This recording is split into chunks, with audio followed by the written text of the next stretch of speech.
Hello, everybody. Welcome back.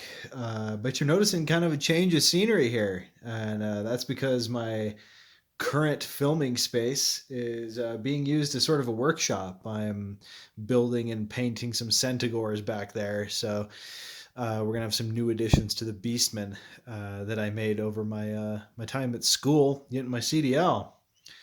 Also, I might have to get a fan in here. Let me tell you, it's getting kind of toasty. So anyway, we're doing something new today. What we have here is the Mad Monks of Kwantoom. It is a random DM list solo campaign generator. It's a DM's aid and an Oriental Adventures companion. It's compatible with Labyrinth Lord, but let me tell you, we're not going to be playing Labyrinth Lord. No, no. We're going to be playing an RPG I haven't played here on the channel quite yet. And it recently got a rules update, and I bought the book. And let me tell you, it's a little bit more streamlined, but it's still the same really awesome feel, and that is Warlock. We're going to be playing the Traders Edition. The primary changes in the book are mainly kind of it streamlines it a bit, and what I mean by that is that the crit charts are a little bit more narrow, so it's 1d6 instead of I think it was 2d6 before. Now it's 1d6 plus the number plus the amount of critical damage you've taken, and then your career skill is just the lowest in your career skill. So like um, I think like lower. It's like a anyway. You'll see because we're gonna do some playing with this.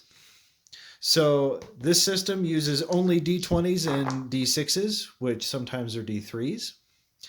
And in order for anything to count in Mad Monks of Quantum, we got to write it down. So I've gone and got this book for like $5, and we're gonna do a campaign. This is going to be stretched out over a lot of videos. I'm probably going to leave it and come back to it, leave it and come back to it because I have a lot of content I'm trying to get to as well. I want to do a lot more skirmish stuff. I want to explore some more stuff in delving deeper. But for now, let's get some introductions to the character out of the way. So we're going to be playing a stranger in a strange land. Uh, we are not from the east. We are from the West, and it's our good buddy Lorque. That's right, he's back. He's still a necromancer. I made up my own career for this, so I did not roll his career randomly. I did roll his stamina and his luck and his pluck randomly. If you're wondering where pluck comes from, that comes from the Compendium 2, I think. But his necromantic spells also come from the first compendium. He has one spell. He's got Summon Dead, which is sort of a hit or miss. When you cast it, you summon like D6 skeletons, so it's a lot like how he was in Labyrinth Lord. But as soon as you summon the skeletons, you got to immediately do another test, and if you fail that, those skeletons, well, let me tell you, they go rogue, so they might attack you. I like the risk factor in the spell. There's another spell I might give him later on, which is also extremely risky, but he doesn't have that yet, and it'll be kind of a surprise when he gets it, maybe. But it hurts him a lot too. We're gonna try and keep his spells necromantic. So let's go over what he's got really quick. So his primary skill, of course, is incantation, and that's at a 10. And he's got some stuff to support that. So he lies a lot. Lorque doesn't like to tell people he's a necromancer or where he's from. He's kind of stealthy, so he's got an 8 in stealth, and he's got an 8 in blunt because his primary weapon here is actually a mace. So he can actually wear armor here, whereas in Labyrinth Lord he was just kind of a squishy guy in robes. So he's got himself some chainmail. Armor in this game works really different. We'll get there when we get there, but I kind of like it. His mace does 2d6 plus 2 damage, which is that can be pretty heavy. His career is the Exhumer, which is sort of like a lower level necromancer in my book. And you can see his career skill is at Exumer 5, because I think. Let me just flip open the book here to make sure I'm not messing up. Okay, so I'm going to where it talks about your career skill. Careers and skills. We're doing the thing. Grimm's just flipping through pages again. Um, Basic careers. We'll get there eventually. I should have just looked at the table of contents, but that's way too easy. You got the traits. Improving. Oh man, here, let me pause. Okay, so it's actually page 19 that talks about career skill. It says each career also comes with a skill named after the career itself. So, for example, here's career skill is called the Exumer. And this represents the all the knowledge and know-how that come from working in that profession, things that aren't covered by the adventuring skills themselves. If a player can persuade the game's master, I think I can persuade myself that a career skill makes sense in the context of the test of the game, one that's not covered by any of the listed adventuring skills. It may instead they may instead use this career skill to determine success. The career skill has the lowest level equal to the lowest value of skills. 5 for basic and 6 for an advanced career, uh, granted by the career. Okay, so yeah, that's correct. So he has Exumer skill level 5, and we can actually improve that if we sink improvement points into it. So there are no levels in this game. You have what are called advances.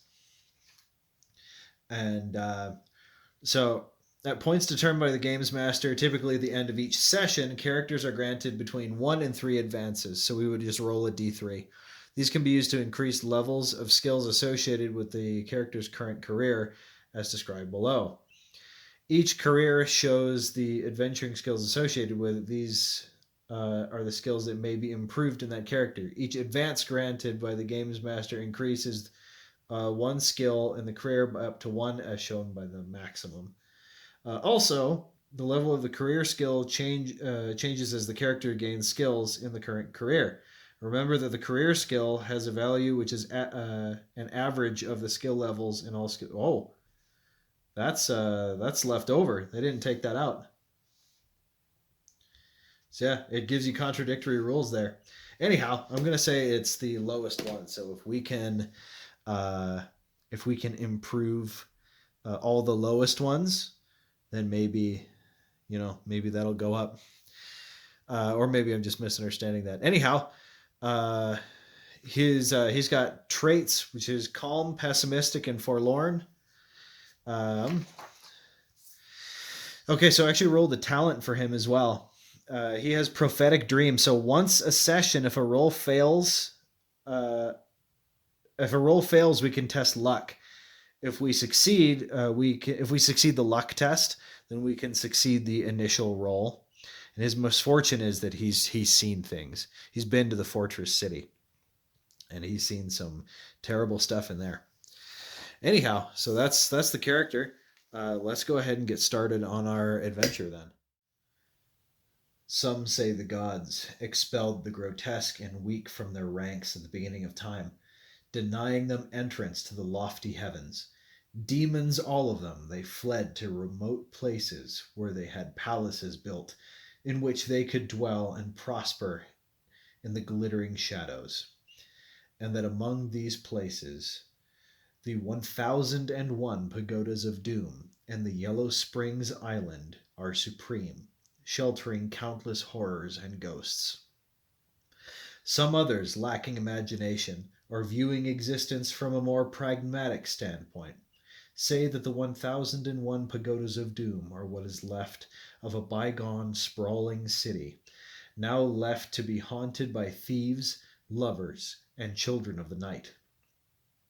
Maybe the world does lie in the mind of the observer indeed, For both versions have proven true as explorers of diverse motivations have wandered inside, bringing back legendary riches in their stead. As empires staggered and fell, heroes and scoundrels alike kept going into the pagodas, eventually settling on the mountain slope facing them when they survived their perils. They found a cluster of villages of natives set upon the ruins of an ancient town which merged and expanded into a city named Kwantoom, the city of innocent deaths, in which they elected their own ruler, the noble Jade Empress, and chose their own gods, the nine benevolent ones, to help and protect them.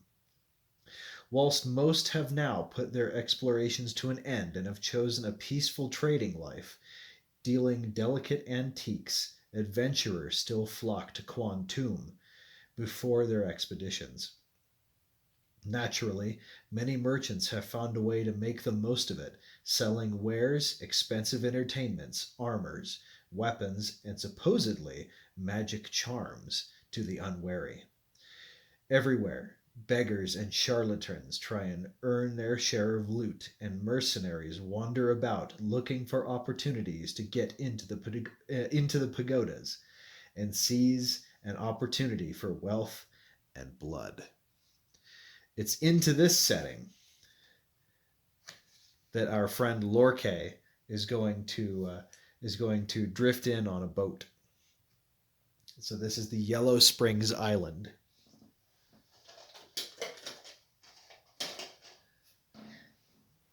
So let's write in our little campaign journal here. We've arrived in Kwantoom. I can barely see my own handwriting because of where the light is. Kwantoom. I misspelled that. Okay.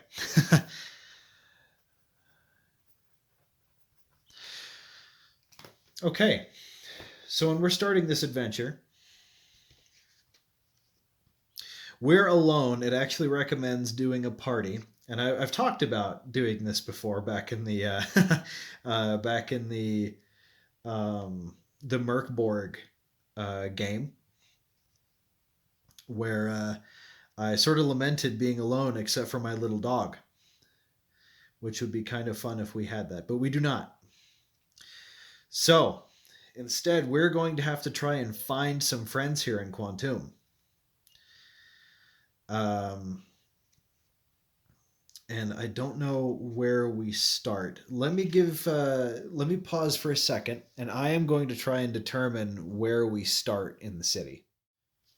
All right, it doesn't say, but it does give us this nice map here. So as you can see, this looks like the harbor where we would be arriving. And from here, it looks like we can go to Dazibao or Kwanloon. And I'm going to do kind of an evens odds thing. So we're going to do evens and odds. 3. Okay, so when we got off, we wandered into Kwanloon. So what does it say about Kwanloon? Kwanloon. Man. Okay.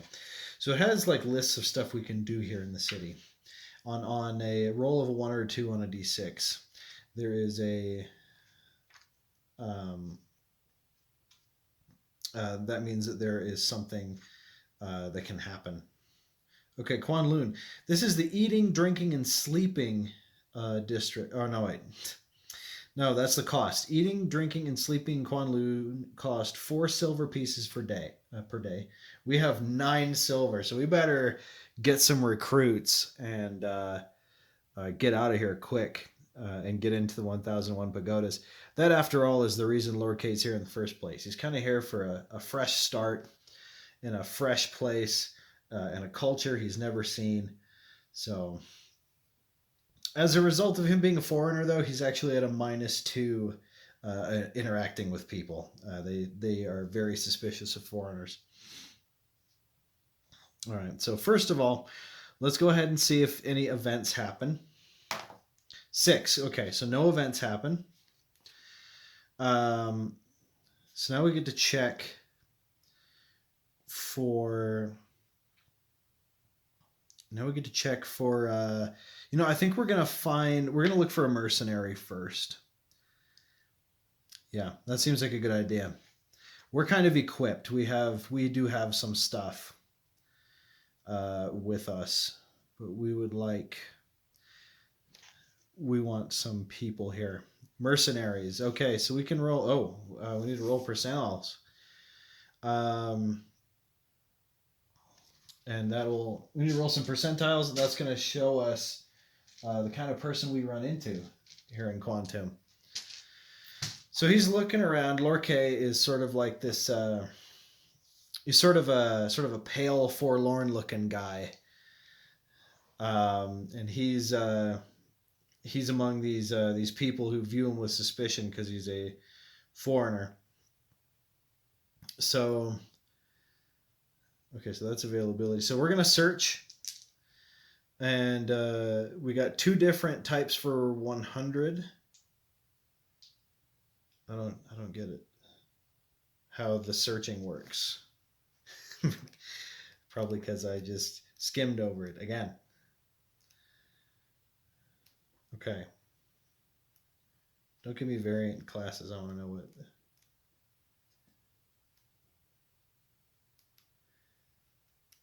Okay. You know what? Just to keep it going, we're just going to do this for now. Okay. Okay, so we got a 33. All right. And that's going to be evens. Okay. We found a harlot. This is some random lady. It says they're good fighters when using traditional red glove weapons such as a loaded egg, the razor fan, and the dagger. They can use it like martial arts experts. When close enough to a patron, they may agree to go adventuring, given their patron pays 1,000 gold pieces to their employer. Yeah, we can't afford any of that. That's kind of nonsense. Maybe like upon return. I'll tell you what. Seeing as this is a role playing game, we're gonna first we need to write this down. If we don't write it down, that's kind of the rule. If we don't write it down, it doesn't happen. So we encounter. I can't even see what I'm writing. Can you even see that? Look at that. Encounter a harlot. I'm not kidding. That's what we encounter. Look, that's what we've encountered. Uh,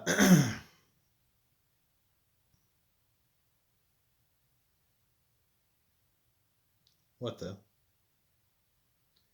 1,000 gold pieces plus 3 gold pieces per day plus 1/4 share. You want to know something? We're actually going to turn her down.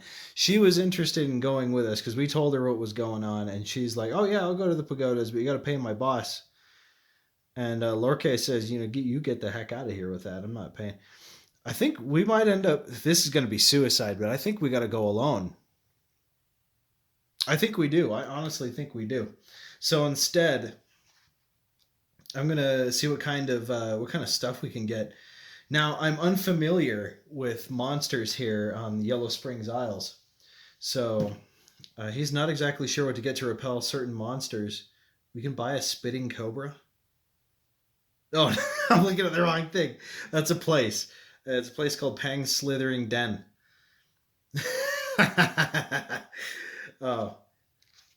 Oh, no way. No, you can actually buy a spitting cobra. Why would I want that? Okay. Okay. Well, let's see. What we actually want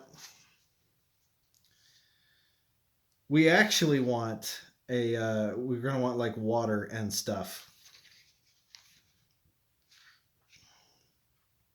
And all I'm seeing is like you can buy like a bow stick or nunchucks. He's like, "Look, all I want The purple latrine shrine. What kind of what? There's some weird stuff here. So I imagine Lorke is wandering around in Kwanloon. That's where we're at, right? Because let me tell you, we're running into all kinds of weird stuff. First, we run into a courtesan that wants to go to a dungeon, and she's got like ninja knives and like eggs full of glass powder to throw in people's faces. We're like, wow, okay, you look pretty well equipped. You want to come with us? It's like, sure, 1,000 gold up front. No, ma'am. So then we go looking around. It's like, well, I can at least buy some supplies, right? But instead, no, we encounter like, we encounter this guy who's like, hey man, you want to buy a snake? It's like, no man, I just want, I just want a backpack and some stuff. You know what? We might actually be just in the wrong district. Maybe we should travel to, maybe we should travel to another one. Maybe we should go back to the Dazibao district. Yeah, I'm pretty sure.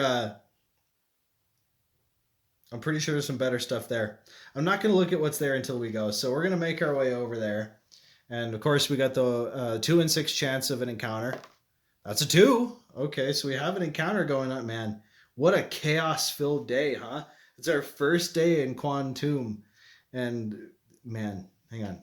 Just let me find the thing here. All right, so we've got. I don't know why I'm not using my dice roller. I have this thing. It's more like a dice holder the way I use it. Okay, well, hang on. First of all, I got to do the journaling. We say no to the harlot because she's too expensive for what we're looking for. So instead, we go to Dazi Bao. How do you spell that? Dazai Bao. Okay. Excuse me. Okay. So this cost 8 silver pieces per day. That's like our whole budget. We're not eating anything yet. We'll steal first. We're not necessarily above that anyway. We don't know these people. Okay, so let's do our D20. We've rolled a 10 for an encounter here. An imperial ban has been passed on alcohol and tobacco. Their price is multiplied by a D10. The price is multiplied by 3. Okay. I don't care. We're not looking to get drunk. At least not yet. So that was our encounter. Okay, so there's the Bazu sake shop. There's Ku horse fair. Oh, you can buy a horse. Jasmine jewels. Lung freshwater fisheries. Hey, there we go. Oh, and you can buy like fried Rasabora fish in a paper bag. That's like 1 copper piece. We could stock up on so much of that. Yeah, okay. He says he's got like, what is that? 3D100 stock. So that's 5. 20, 25 plus 53. Man, not a ton of stock today, huh, buddy? Well, that's okay. We already have sort of like a water skin. So now we're going to spend about a silver worth of copper, which I think is like 10 copper. And we're going to get literally just 10 things of fish. Okay, so ban on alcohol. Not checking my spelling. Times 3 price, but it's okay. We buy 10 fried Razabora fish in a paper bag. I wonder if he'll let us buy them like raw though.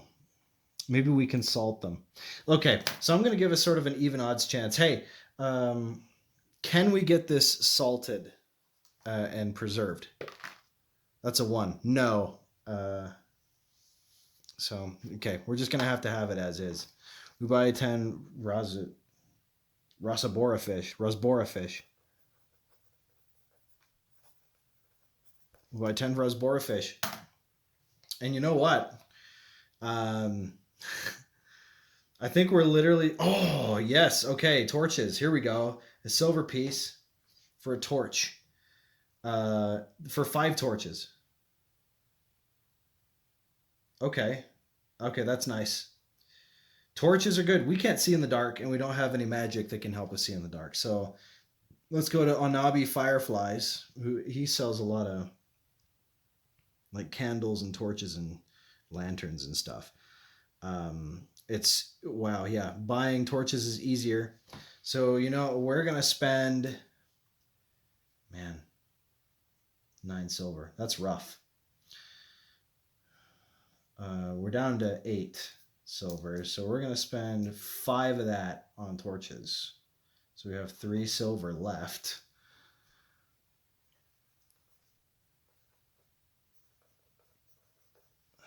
Okay, we got 5 torches, and then we're gonna get. We're just gonna have to figure it out. We can't afford flint and steel because we came here with silver.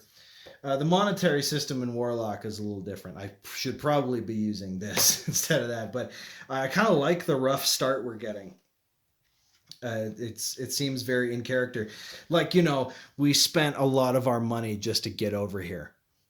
So, okay. I think from there, this is suicide, but I think we're going to actually head into the pagodas a little bit because you never know what we're going to find. We might actually run into something beneficial. And we're on our way. So we are going to leave Kwantoom. We leave, Kwantoom. And it says that the boatmen here, the surrounding environment to Kwantoom is kind of like this marshy, foresty, really foggy area where the boatmen they're used to treacherous waters, it says, and they'll get us there. The boatmen and the freshwater sailors of Kwantoom are used to the treacherous waters of the Lake of Poisoned Jewels. Several times a week, they take shady travelers and would-be explorers on board and deliver them to the opposite bank on the Yellow Springs Island, where the 1001 pagodas of doom lay, perpetually shrouded in mist. Sometimes they carry a lone passenger in a shoddy bamboo canoe. That's us. Sometimes they bring an entire war party in a caravan of ships. Their fee is always the same, a single shining gold piece per passenger. Well, since we don't have that, we're just going to have to assume we offered to share some of the treasure that we're going to bring back. And we're going to have to assume he believed us, because otherwise we're not getting over there. I mean, unless we steal the boat. I suppose we could steal the boat. Do we have to steal the boat? No. Okay. So he actually takes us. He takes us over. So this Chinese looking guy, he looks Lorca up and down, shakes his head, and go like, "I won't. I'm not going to expect to see you back, but just to humor you, I'll take you over there." And Lorca's like, "Yeah, thanks, friend." So off we go across the lake. The pagodas intertwine and mingle into a chaotic, somewhat ramshackle display in the jungles of the island a few miles from the coast. Forever lost in the mist, they loom hauntingly over the hillside, their arched windows and derelict doors ajar. Some of them connect to others, some stand alone, at a distance among the thorny bushes and rubbles. Petty brigands and monsters haunt the surroundings, and you need to check for wandering monsters every hour your characters spend in the ruins around the pagodas themselves. On a 1 in 6, they meet a monster that you can check in the Yellow Springs monster table on page 101. And we have that here. So getting there probably takes about an hour. So we're going to roll our d6 and see if there's an encounter. Here we go. And would you look at that? We immediately roll a 1. So he gets off the boat, and immediately we roll a D100 for an encounter. Please don't be anything insane. We just got here. Have mercy. A 91. What's that? A Pashtar. What's a Pashtar? Oh, yeah. Okay. So this book actually comes with its own bestiary. So we're going to see what a Pashtar is and if we can reason with it. And it says there's D2 of them.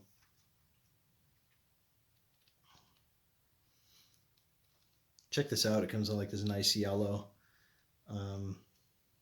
This nice yellow kind of thing. So we've got, okay, a Pashtar. So this looks like it's in alphabetical order. Sangfu Wizard. I'm going to try not to look at too many of these because I kind of want to be surprised. Oh, whoops. It's PLMNOP.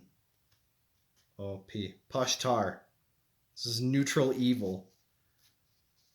They have 4 friggin' hit dice. They have a lot of hit points.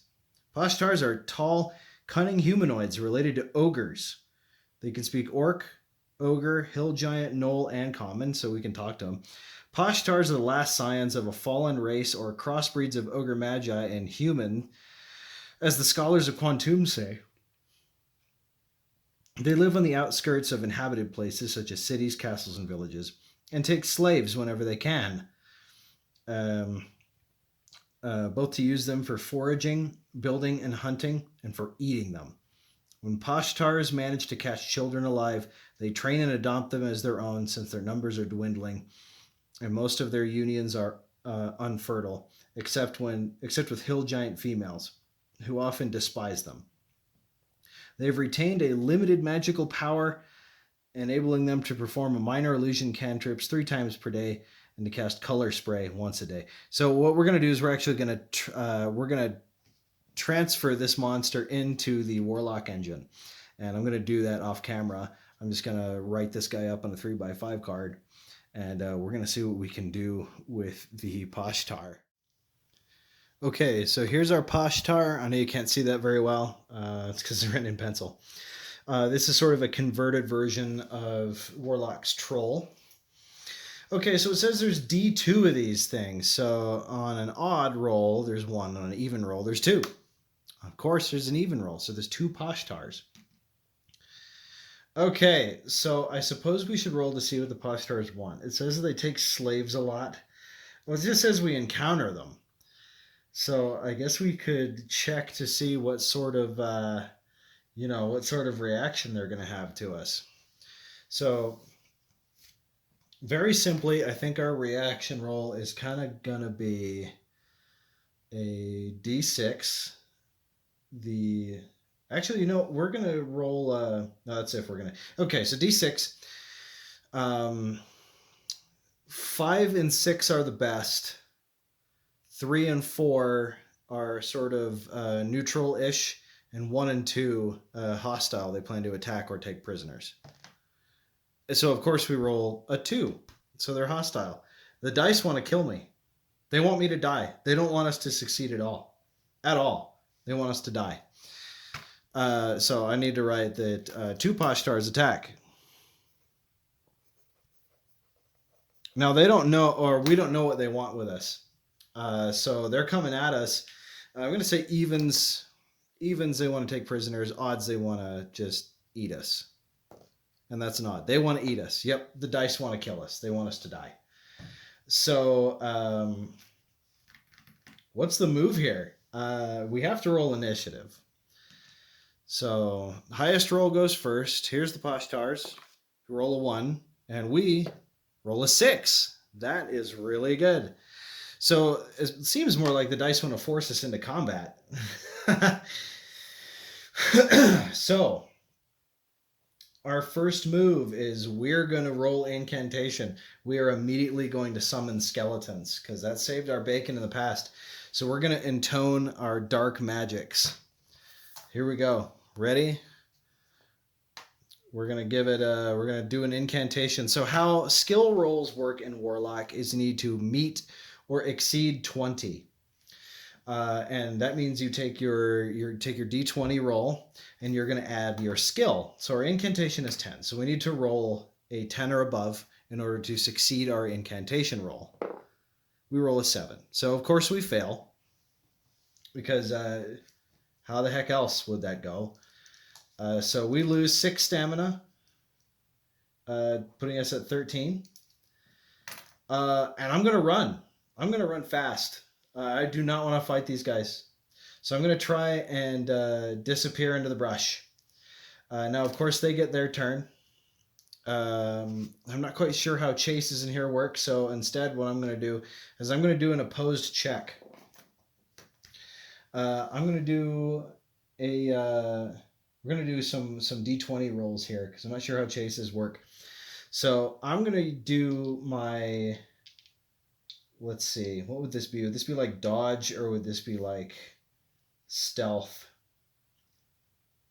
If hiding is a thing, I'm going to do that. It is not. Okay, so I'm going to do stealth versus their spot. And it says they have like a 6 in their skills, and my stealth is an 8. So I got to roll a 12. They got to roll a 14. So here is my stealth roll to try and get away. I get a 2. And their spot, a 3. So we're both kind of doing bad. So we're going to try that again. Stealth, an 8. And their spot, a 13. They need a 14. We both failed. We're going to try it one more time. Here we go. Ready? If this fails, then we are forced into combat with them. We roll the 14 for our stealth, and their spot is a 1. We got away. We're able to, after a brief chase and failing to cast a spell. This is going horribly right off the bat. I'm starting to think that trying to transfer this into Warlock was a terrible idea, and that we should have just started another one. But will I give up? No. I'm going to brute force this until Lorkay either is incapacitated, enslaved by some monster, or like eaten, or gives up and goes home, which he's not likely to do. Okay, so I'd say we avoided the encounter with the Pashtars, and we're going to try and spot one of the pagodas. It should be easy enough, as they're kind of sticking up out of the mist. So that's what we're going to do. We're going to head into one of the pagodas.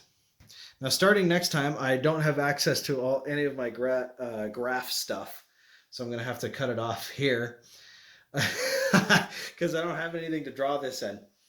But for the final act here, I will say escape into the mist from the Pashtars.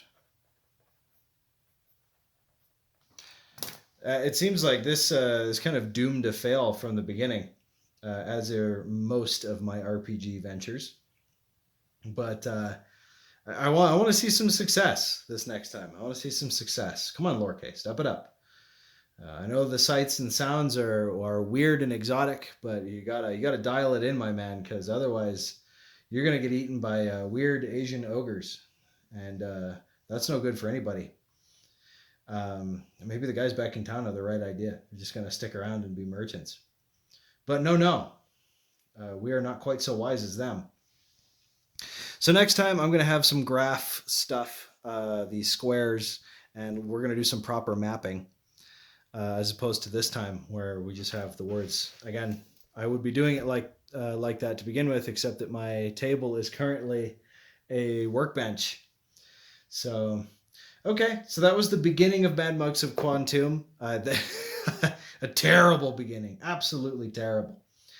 We're gonna get to it. Some quick announcements, really quick. Redundancy. We've got a couple new things pending for some skirmish content. We're gonna have some 1-hour war games, World War I, coming up pretty soon here.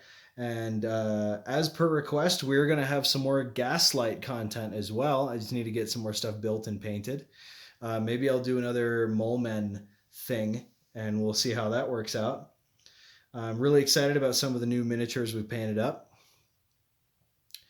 And yeah, I definitely want to do some more Warlock, but properly, perhaps, instead of trying to just kind of put a square block in a round hole, just forcing the Warlock system in the Kwantoom setting.